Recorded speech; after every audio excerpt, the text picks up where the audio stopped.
बिस्मिल्लाहिर्रहमानिर्रहीम। मुअज़्ज़ज़ नाज़रीन समाइन अस्सलामु अलैकुम। मेरा नाम है इजहार अहमद गुलजार। ਅੱਜ ਦੇ ਜਿਸ ਮੌਜੂ 'ਤੇ ਅਸੀਂ ਗੱਲ ਕਰਨੀ ਚਾਹੁੰਦੇ ਹਾਂ ਉਹ ਗੱਲ ਇਹ ਵੇ ਕਿ ਸਾਡਾ ਬਰਰੇ ਸਗੀਰ ਦਾ ਖਿੱਤਾ ਇਸ ਹਵਾਲੇ ਦੇ ਨਾਲ ਬੜਾ ਖੁਸ਼ਨਸੀਬ ਆ ਕਿ ਅਸੀਂ ਈਦ ਦੇ ਮੌਕੇ 'ਤੇ ਜਦੋਂ ਵੇਖਦੇ ਹਾਂ ਤੇ ਸਾਨੂੰ ਹਰ ਪਾਸੇ ਈਦ ਦੀਆਂ ਬਹਾਰਾਂ ਨਜ਼ਰ ਆਉਂਦੀਆਂ ਨੇ।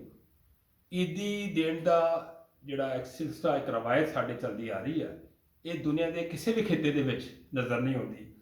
ਅੱਜ ਵੀ ਤੁਸੀਂ ਅਗਰ ਕਿਸੇ ਵਡੇਰੀ ਉਮਰ ਦੇ ਬਜ਼ੁਰਗ ਨੂੰ ਜਾਂ ਕਿਸੇ ਮਾਈ ਨੂੰ ਜਾਂ ਕਿਸੇ ਹੋਰ ਵੀਰ ਨੂੰ ਵੇਖੋਗੇ ਤੇ ਕਿਸੇ ਬਜ਼ੁਰਗ ਨੂੰ ਪੁੱਛੋਗੇ ਜੀ ਬਾਬਾ ਜੀ ਤੁਸੀਂ ਕਿੱਥੋਂ ਆ ਰਹੇ ਹੋ, ਤੇ ਉਹ ਤੁਹਾਨੂੰ ਦੱਸੇਗਾ ਕਿ ਮੈਂ ਆਪਣੀ ਧੀ ਨੂੰ, ਭੈਣ ਨੂੰ ਈਦ ਦੇ ਕੇ ਆ ਰਿਹਾ। ਸੱਜਣੋ, ਧੀਆਂ ਹੋਣ, ਭੈਣਾਂ ਹੋਣ ਜਾਂ ਫੁੱਫੀਆਂ ਹੋਣ, ਇਹ ਐਸੀਆਂ ਐਸੇ मोहतरम रिश्ते ने जिन्हों जितनी भी मुहब्बत दी जाए घट है। तो साढ़े पंजाब की, साढ़े बरसगी पाक हिंद की ये रवायत है कि असी अपने धियां नूं, भैणां नूं ते बाप दियां भैणां फुफियां नूं यानी एक बड़ी अकीदत ते आदर योग थां दिंदे आ।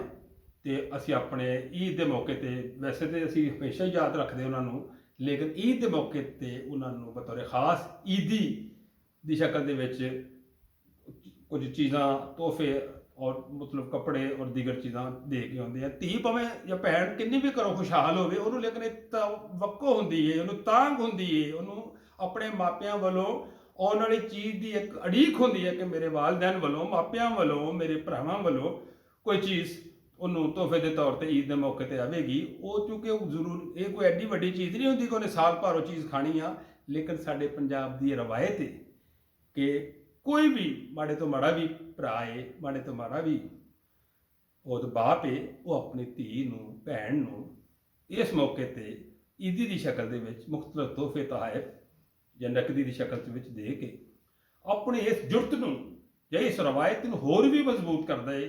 तो मैं समझदा कि साडा बरसगीर का खिता इस हवाले के नाल बहुत ही खुशनसीब आ।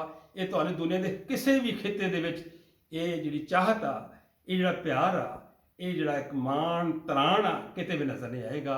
तो मैं अपने तमाम उन्हां सारे चाहिवानां नूं, पंजाब धरती के वसनीकां नूं और खास तौर पर बरसगीर पाक हिंद दे उन्हां सारे सज्जनां नूं मुबारकबाद देना वा जिहड़ा ईद के मौके पर ईदी की शक्ल के अपन भैणां नूं, अपनियां धीआं नूं और अपनियां फुफियां नूं याद रखते हैं, बल्कि बाकी दीगर रिश्तियां नूं भी याद रखना चाहिए है।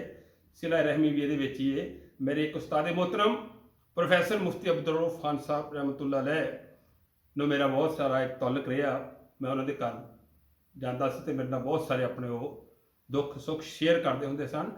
ते ईद के मौके पर मैं देखा बतौर खास वो अपनियां रिश्तेदार, फुफियां दी धीआं, ताया दी धीआं, अपनियां भैणां, उन्हें सारिਆਂ ਨੂੰ डाक दे पार्सल बना के तोहफे ते मनी ऑर्डर करते होंदे सन ते उन्होंने ये ईदी की शक्ल के भेजते होंदे सन। और मैं देखा कि मुख्तलिफ ढेर सारे उन्होंने वो पार्सल बनाए होंदे सी, कहते मेरियां भैणां, मेरी चचेरियां भैणां, फुफियां दियां भैणां वो मेरी इस ईदी नूं उड़ीकदियां ने। तो मैं समझदा ये चीज़ां सानूं बहुत घट नज़र आउंदियां ने, लेकिन जिथे भी है कि ये जुड़त नूं सानूं होर भी मजबूत करना चाहिए है। ये बहुत अच्छी रवायत है साडे पंजाब के खिते की, बरे सगीर की, और यही भैणां, यही फुफियां, यही धीआं तुहाडे लई दुआवां करदियां ने। दोस्तों, इहदे नाल ही अपना ध्यान रखियो। मेरे वालों तुहानूं सारिआं नूं बहुत सारी ईद मुबारक। जिउंदे वसदे रहो।